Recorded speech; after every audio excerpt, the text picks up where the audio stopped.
Listen to this podcast now on the Red Apple Podcast Network.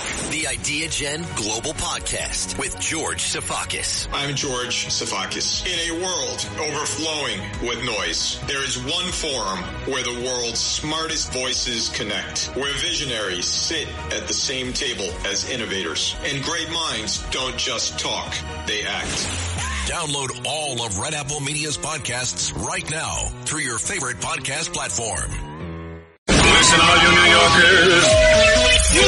Taxi. Okay, we're looking around. This is the 77 WABC minicast. We have a very special guest coming on. Somebody I like to call a friend. I hope he thinks I'm his friend too. General Michael Flynn, who. How are you, gentlemen? How are you guys doing? And thank you for having me on this blustery day there where you're at. I'm lucky I was able to get out, and I have a meeting down in Florida, so I'm actually in a pretty good spot right now. Wait, where are you now? In D.C.? No, I'm actually down in the East Coast. I'm down in the Mar-a-Lago, Palm Beach area. Oh, let's go to lunch afterwards. I know, huh? We're in West Palm. So, I'm actually downtown in the. We're having a small summit down here today to General, talk about. I'm grateful that you're coming on. Thank you so much. I want to begin with talking about ICE. It appears that the Democrats have found the issue that they're looking for in attacking ICE and the what they would call the overreaction and the overzealousness in going after people. But you've been saying that there's more here than meets the eye, that the hidden hand of the left is behind these riots and doing it deliberately. Tell us about that, General, please. Yeah, and I appreciate it. I mean, I write quite a bit, and one of the things and I typically write about, geopolitics and national security and just, strategic issues. And as I began to really examine some of the things that are happening on the streets of America, not just because of this most recent thing with going on with ICE up in Minneapolis, but over time, there is a hidden hand. It's sort of if you want to call it a deep state within a deep state, right? You have your deep state bureaucracy and both at federal level in Washington, D.C., but also in many parts of the country, especially in some of these blue states. We call them blue states, right? Because it's like a state like Minnesota led by a Democrat governor in Walz. But you also have other elements that are international elements and local, state, maybe even national level for-profit, not-for-profits that work together in collusion to support these types of efforts. And it's everything from everybody sees this. American people see this. Your audience, is a very smart audience, and they see this kind of thing. But the question is, sort of who are these people, and why aren't we able to challenge them? Why aren't we able to do anything about it? And I do think that listening to Scott Bassett, listening to Marco Rubio, listening to Stephen Miller, policy advisor to Donald Trump, and of course President Trump himself, they appear to be trying to take some actions against this money, because it's money at the end of the day. You can't have activists show up with all of the accoutrements that they have. I mean, I was told, like, for example, Friday and Saturday, knowing that the weather was coming in, that some group, and I don't have the answer, exactly who, but I will discover who it is. But they actually shipped in, trucks filled with jackets, gloves, hats, scarves, warm weather gear, and they were issuing it out Saturday. So this is Sunday. So they started to issue this out because the weather conditions up in Minnesota right now, Minneapolis, are probably zero. Never mind the blustery weather. Bring your own outrage.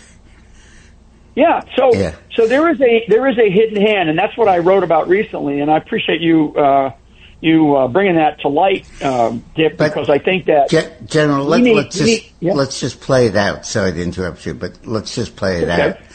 Do you think that there is a serious effort here to incite violence, to get ICE to overreact, and so that the left can live off the shootings and the outrages that appear to be committed, that are provoked by these groups.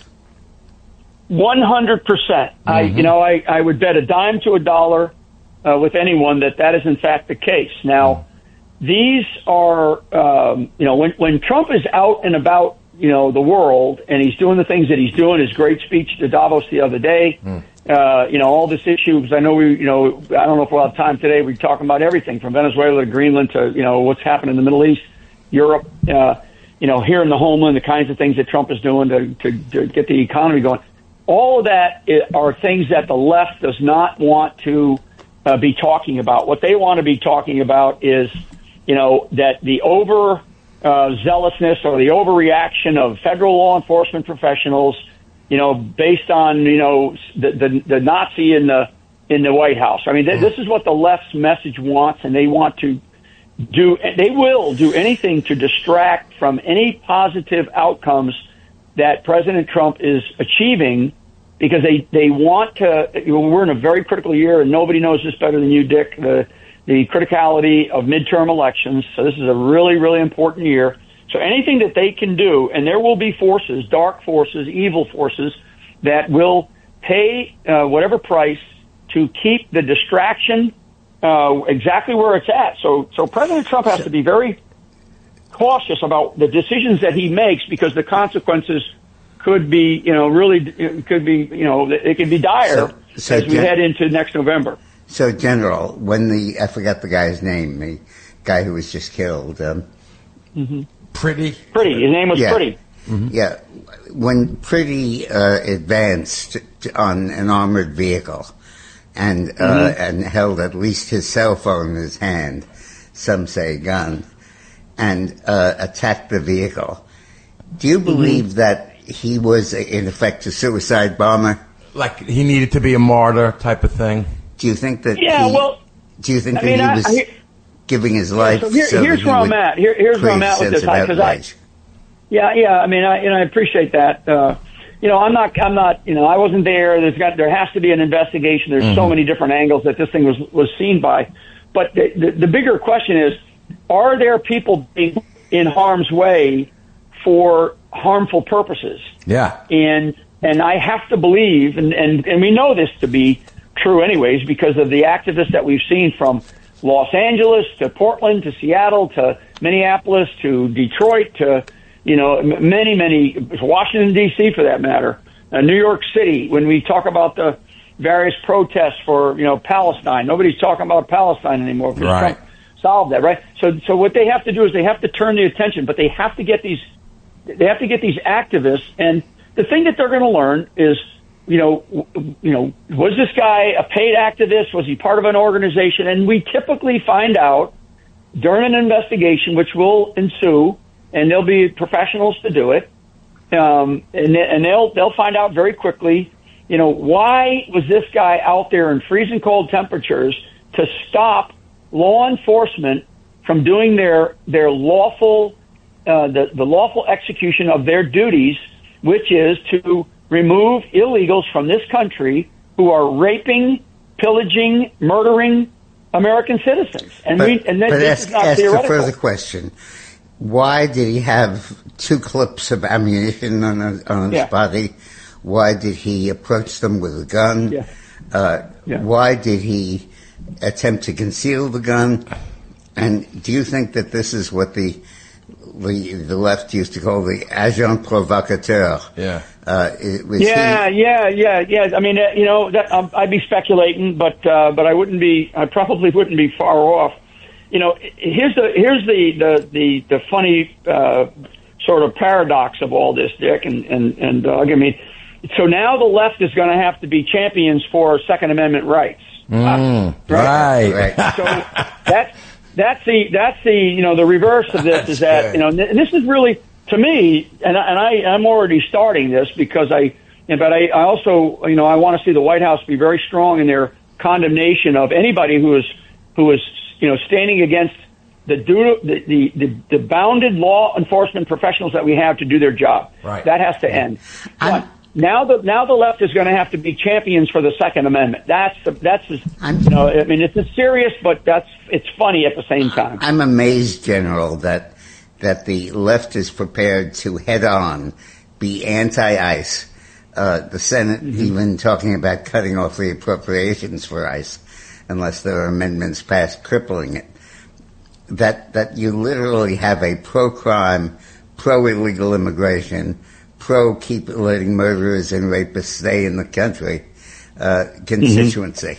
I think it is a divide and conquer with the funding people, whether it's Soros, whoever they are. And Bissett said they're going to follow the money. They're going to see where these jackets came from and where all these signs come from. Yeah. But I think it's divide and conquer and make these more useful idiots more useful. And when one gets shot, they probably like the idea they're funding people. They see that it's going to be big. Let's take it a slightly different tack, because you're hitting on something that's very important. And I have always said that, all war is deception, right? Because there's a lot of deception in warfare. So distractions, right? What was going on up in Somalia that they don't want us talking about? Well, Trump just posted, I think today or last night, we're now looking at $100 billion in U.S. taxpayer money that has been basically taken out of the state of Minnesota and through the city of Minneapolis, through the TSA. They found, $700 million in suitcases, $100 billion U.S. taxpayer dollars that are absconded from the state of Minnesota. But, what they want to talk about is they want to talk about how bad ICE is, right? So they are always going to seek ways to distract, and they're going to cause mayhem, chaos on the streets. Even if it's 30 below, they'll be there, because they cannot have the story of $100 billion in grift being stolen from U.S. taxpayers through the state of Minnesota, and Governor Walz, allegedly. I mean, I think what they'll find is that Governor Walz and his team, elements within his government, elements within the state, and certainly elements in Minneapolis were well aware of it. You cannot have that kind of money flowing out of one state. We know it's out of multiple states, but at least $100 billion right now that we assess coming out of Minneapolis and Minnesota. So that's what we need to be talking about. Who, what, when, where, why, and how. And the idea that there's a system going on where they let in a group of immigrants, Somalians, who may have once had just cause to come, who are a minority, who work together, who are conspiratorial, and who are determined to rip off the state for as much as they can. And then when we close in on them, they riot against ICE and vilify a police officer and then force a death, force an outrage so that they can profit off that like they did off George Floyd. 100%. It elevates partisanship to a new and disgusting level. General, go ahead, sir. Well, what I was going to say briefly is that I want people that are listening to your show that are from all over this country to know that these ICE agents, these federal law enforcement officers, they're not being shipped in. I mean, maybe now because of the size of these protests, but most of these agents that are on the streets there protecting their citizens, getting rid of these illegals, are from those communities. Their wives work in their communities, principally. Their children go to the schools in those communities. These are people that are in their communities helping them. And that's why these activists generally that are in charge of these protests, they're coming from outside. They're not from the communities. So now we have to worry about these creeps doxing them, doxing them. Now, The Dick Morris Show on the Red Apple Podcast Network. Busted. The reviews are in. Awesome. You wanted more Joe Concha. And we heard you. More Joe. More show. We're talking to you. Under promise and over deliver. Joe Concha. Weeknights at 9. Plus Sunday mornings at 11 on 77 WABC. Jimmy Kimmel no longer tries to be funny. Not that he ever really was. Joe Concha. Weeknights at 9. Plus Sunday mornings at 11. Democrats defending cocaine coming into the country.